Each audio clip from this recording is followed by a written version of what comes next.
a aucun bruit, quoi. C'est un welcome back to Earth, ça. Oh, c'est dramatique.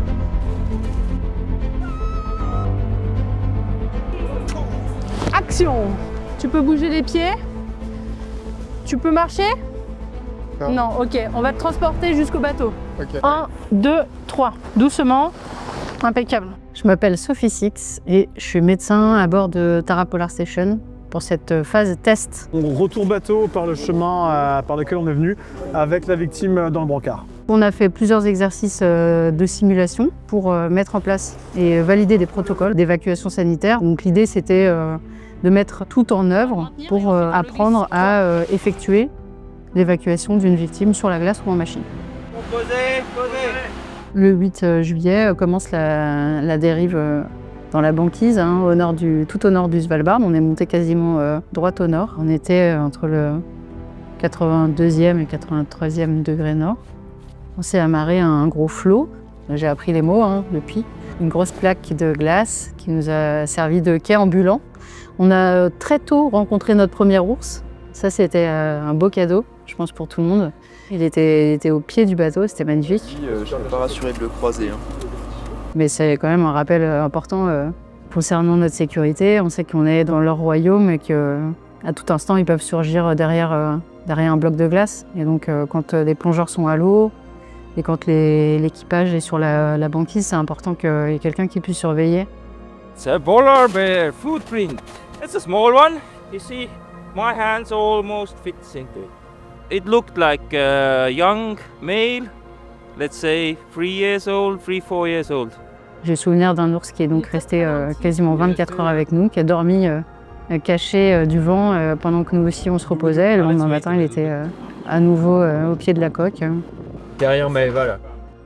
J'ai découvert la glace quand on s'est amarré la première fois dans la banquise. Je peux sauter un gros coup. J'avais pas d'expérience de médecine en milieu polaire, pas d'expérience polaire tout court. On essaye de réaliser au maximum, de dire qu'on marche en petite croûte gelée. On se rend compte qu'elle n'est pas forcément stable, qu'elle bouge, qu'elle se transforme. On part avec un pic à glace, une VFI, une combinaison de submersion si nécessaire. Et puis au fur et à mesure, en tout cas, j'ai eu l'impression d'avoir un regard qui s'aiguisait. On a découvert des trous de respiration des phoques. Les hummocks, c'est les blocs de glace qui sont soulevés lorsque deux plaques se confrontent et se poussent l'une contre l'autre. Donc ça casse des parties de cette banquise et ça lève des sculptures. C'est hyper dense, c'est hyper bleu, c'est hyper haut aussi. On est quasiment au même niveau que la passerelle. Et ouais, c'est un énorme hummock en fait qu'on a trouvé, quoi. Le rôle du médecin à bord, pour cette phase test, il était multiple. Il y avait un gros travail d'organisation, de mise en place de matériel, de médicaments. Boîte de chirurgie dentaire. Donc là, j'ouvre les cartons qui ont été livrés. L'idée, c'est de faire un peu le point sur ce qu'on a ici à bord, ce qui reste à commander, pour être autonome lors de la grande dérive, quand le bateau ne sera pas accessible à une évacuation sanitaire, ou en tout cas pas immédiatement, ou potentiellement on pourrait avoir faire face à une situation plus grave. Et puis après, évidemment, il y avait le soin à bord, donc les soins du quotidien.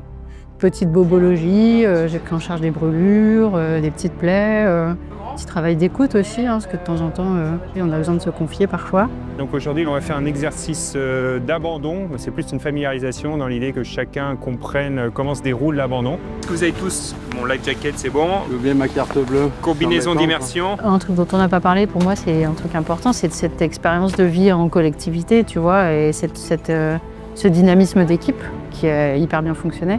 Chacun connaissait son rôle, chacun s'est impliqué dans le rôle du bateau, connaissait ses tâches, puis il y avait une belle dynamique de groupe.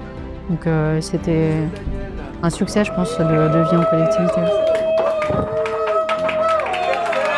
Nous sommes lundi 28 juillet 2025, ça se voit pas, mais on est en plein été arctique.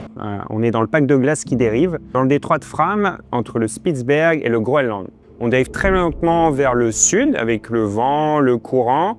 Donc là, on vient de s'amarrer à quelque chose qui est temporaire, on va dire. On ne sait pas trop combien de temps on va réussir à tenir dessus et à dériver avec. Pas de contrôle sur la trajectoire, pas de cap décidé. C'est seulement la glace qui nous emmène. Et nous, on était simples observateurs dans tout ça. Il n'y avait pas de direction à prendre. On attendait qu'elle décide pour nous où est-ce qu'on allait et quand est-ce qu'elle nous rejetait. Puisque le vent a changé, donc nos amarres ont de nouveau lâché, donc on s'est réamarré sur un dernier flot peut-être.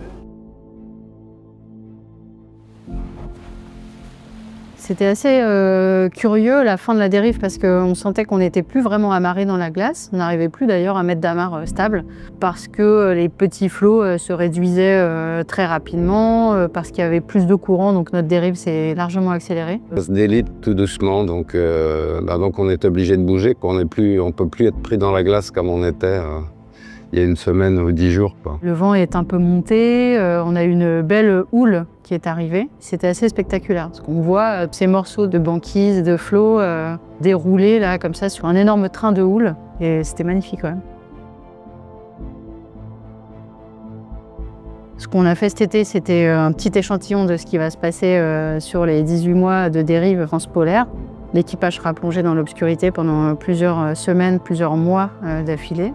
Et donc ça suscite d'autres questions et l'enjeu sera différent sur le plan humain et médical.